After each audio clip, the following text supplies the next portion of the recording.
Hello everybody, Danny here, Surf Tuesday. I finally got a couple of surfs in, or three actually, on the double scoop, so I thought I'd do my initial review as promised. I got some on-water footage, so you're going to be able to confirm I'm genuinely an average surfer, but I'm going to give you my first impressions, see what it's like. I guess for all you people out there that are pro surfers, you probably don't need to watch this. If you're a good surfer, you know, short story is, go buy it, it'll be awesome. If you're an average to beginner surfer, like me, keep listening. I think you will find it useful. There's a couple of things I will go over, which I actually think this surfboard will help me progress quite a lot. Now I'm coming off a Donald Takayama in the pink 9.6. I've ridden that for, what, 2 years, really good surfboard, like it, pretty easy. Sometimes feels like cheating for someone of my skill level, but definitely there's some big differences between that and this. So we'll do that. I'm also going to play, hopefully I'll do some video editing in the little box up on the right, some on-water footage I've taken. So I'm just going to start that. Now, I thought I'd start off, I just tested the camera with one of my sons. This is Ted. This is him learning to surf. It's about the third time he's been in the water. Had to catch some whitewater here, so he grabs the rails. But after that, tries to pop up. Not too bad. Needs a bit more power to get up. After that, not too bad. You know, having fun. All right. Now you can talk. Hi. Hi. Slide it in. Yeah, well, you can edit it out if we want to. Yeah. There you go.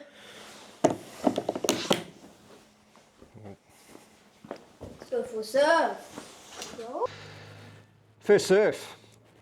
So first surf, waves when I actually got to the beach were bloody good.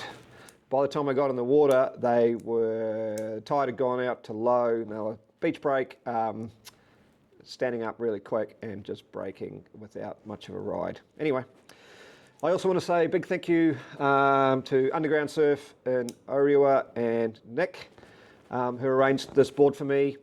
I did order the green Volan colour, but I ended up, you don't get a lot of choice in New Zealand. I got the, I guess you'd call it the cornflower blue Fight Club colour, which I actually really like, so that's cool. So thanks, Nick. If you're in New Zealand or around Auckland, need a board, go see Nick. Good guy, he'll sort you out.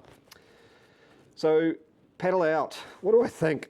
This board actually paddles super easy, feels great, awesome to sit on, no worries at all, feels fast enough. It is a fraction heavier than the Takayama. Like, I think the Surf Tech build in the Takayama is really, really solid, but it's a bit floaty and stiff, which means it's harder to, like, as you paddle out and you're going through whitewater and stuff, you can drive this board through the waves better. And I'm going to have a go at trying to learn to duck dive it, which I think I'll have a much better go than at the Takayama. No, wouldn't have a show at all. Anyway, so paddle out, I was pretty happy, felt fine, as you'd expect. First wave, you'll see, I've got a few fails in here. I found it quite tricky to get my weight in the right place for paddling without nose diving. I guess like all surfboards, you know, it takes a little while to get used to it, and you'll see the paddling was a bit tricky. Once I started getting there, got up nice and easy. Man, this board turns easy compared to in the pink, almost too easy. You can tell straight away it's more of a performance longboard. Rails are narrower. You don't have to try to turn, you just lock and the board whips around. And when I first caught a few waves, I got a bit of a surprise actually. Turned too easy, overbalance, and you're off just before you know it. So yep, this was the first one. These waves, they ended up being tricky to catch. Couldn't get any real decent rides to do any cross-stepping or anything interesting. So yeah, all right. Second surf, different spot, another nice day, but there was quite a gnarly crosswind across the beach, and the waves were smaller than I expected. So it was a bit messy. I was trying to use this point off to the left just to protect, hiding in there, protect from the wind, see how we go. again, I was pretty happy with how the board went, to tell you the truth. I was still getting used to the paddling, so just getting my balance forward and back. I actually had a little technical issue that I was doing that I figured out halfway through, where I just when I line on the board, I need to remember to keep my legs and knees really tight and my feet together. If I have them a little bit wide, yeah, that was a bit of a fail. If I have them a little bit wide, I suddenly feel like I just don't have the same speed, can't lift my head up as high, and my paddle power's not as good, and my head's going side to side. So this wave, probably one of the better ones I got. Again, just turn way too quick. Like the Takayama, I'm used to having to lean and wait for it to turn. This thing just turns really fast, which is going to be good for me. So I got some okay waves on this trip, just so you guys know. Hopefully you can see it. This is the fin I'm using. So the good old True Aims Greeno 4A. This is a 10-inch one. Love this fin. It's fast. It's not probably the world's best nose rider, but you know, great for everything. So I like that. I'm also going to try this guy. This is a CJ Nelson. This is his nose rider 10. All right, so it's like a big pivot fin. I'll have a go with this one. And then I've also got this big 10.5 inch. This is a Big Sun, like a New Zealand made fin. Much fatter through here. I'll try this guy out too. Oh, there's a clip of my other son. This is Kieran. This is on the last surf day. Super clean little fun waves this. I'm just loving his technique here. This shot, amazing. You can see his paddling, his head's up, his hands go in the right place. He needs to be a little bit more athletic with his pop-up, but you know, for probably the first clean wave he's caught, I was pretty impressed, and you will see when he gets off, he is absolutely amped. So when you get surfing right, this is what it feels like. Good on him.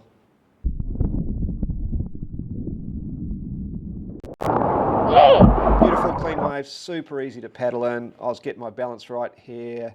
I only had 40 minutes in the water because Kieran got too cold and had to get out.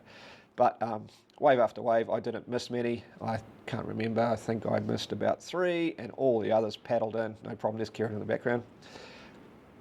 Yep, loving it. Good paddling. Starting to get my balance right. You know, starting to work out. One thing about this surfboard, definitely narrow rails. It's more performance longboard. It makes you put your feet in the right place. If you don't put your feet in the right place and you're trying to turn and it overturns, it just stares and you get off, you fall off really quick. Takayama, you could cheat a bit. Like that board, if you have a look at the inner pink, really wide towards the nose. So as you cross step forward, it just gets more and more stable, which is great if you're a learner or an average surfer because you feel like a superstar. But if you're trying to progress and get better, you can it doesn't train you to put your feet in the right place, whereas this board does. So that's really why I'm looking forward to getting used to this surfboard, because you know, I want to get better at longboarding. I've got some mid-lengths too. You can't see them, they're on the wall over there. I might show you in a second. But you know, for longboarding, and you want to get better.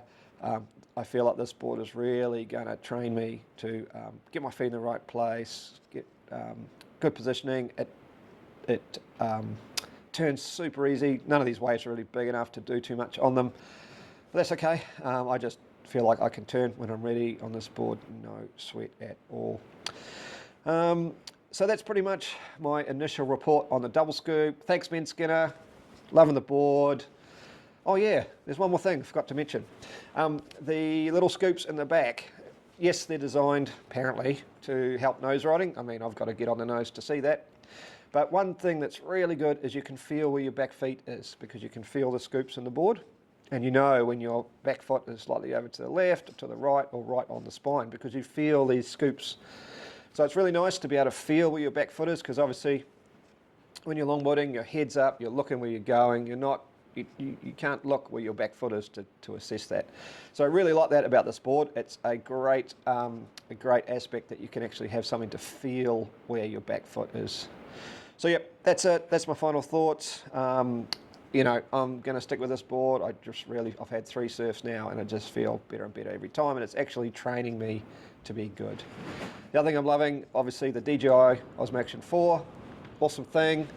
I'll show you what I've got. I might do a review on it actually. So I actually got their rubber floaty. I actually got the GoPro bike mount, and I'm just combined that with the DJI clip, so I can just clip this on, and I've got the GoPro actual stick-on wide thing, so I can clip this on my surfboard, have it on the front, and then when I'm out the back, I can actually unclip it, stick it in my mouth. I did take some mouth shots, but I actually had the camera pointing down too much, and the shots were rubbish, so I haven't put them in this. Other than that, really good. Thunderbolt, awesome, feels good, a little bit heavier obviously than Surf Tech. Can't really tell you if it flexes more or anything, haven't been on any big waves to sort of feel that, probably does. 9.4 is good for me. I'd go 9.4 or 9.6 depending on how big you are. 9.6 will be great as well. Yeah, 9.4 feels good for me. I'm only 5'7". If you're more than 5'9", I'd get the 9.6. But suit yourself. I guess 9.4 is a little bit more performance-y. You won't regret getting either. Yeah, so that's my initial double scoop. Here she is on the back wall. Haven't named her yet. Someone else can name her if you want.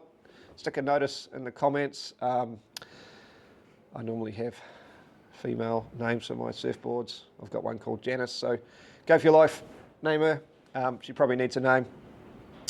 Otherwise, keep going, keep learning. I might do a review on this DJI Osmo and getting some on-water shots. I'm definitely loving, I can see for myself, my pop-up, where my head's going, especially that first surf. I just saw my head when I'm paddling in, it's just moving way too much, and it's creating instability, it's not giving me power in my paddle. So I fixed that up straight away. You see it on the video and you're just like, oh, that's what I'm doing. It's so obvious. Whereas when you're in the water, it's hard to tell what you're doing. Everything happens, everything's over before you know it. You paddle in, you either wipe out or you pop up and then you wipe out. So you can see where your feet are. Definitely recommend that. You know, sometimes you might look like a little bit of a knob in the water with the camera on you, but as far as learning to surf better, I reckon it's just going to make a massive difference for me, and probably would for you. So probably, you know, if you want to definitely get better, I'd say it's a really good investment choice, getting a camera and getting some footage of you. And if you've got some buddies, I guess you just share it around, man, you can learn a lot. Easy to video edit and easy to set up. So yeah, I'll probably do a review on how I'm using the DJI as well. Other than that, signing off. Have a good one, everybody. Ciao.